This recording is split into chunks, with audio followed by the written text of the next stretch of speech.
Welcome to McPlum, simple solutions served daily. In this video, I will show how to create swipe animation in Figma. We'll dive straight into the core process, guiding you through each necessary step.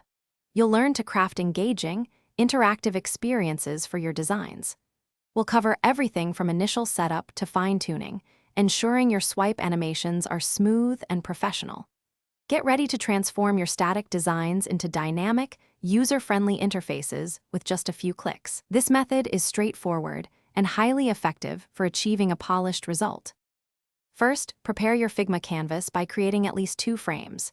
These frames will represent the before and after states of your swipe. For example, one frame might show an item, and the next frame shows it swiped away. It's crucial to maintain identical dimensions and positions for elements that remain static across these frames. Grouping elements into reusable components will save you significant time and ensure consistency throughout your design. This foundational step is 100% essential for a seamless animation. Now let's add the interaction. Navigate to the Prototype tab in Figma. Select the element you want to be draggable, then click the plus icon to add an interaction.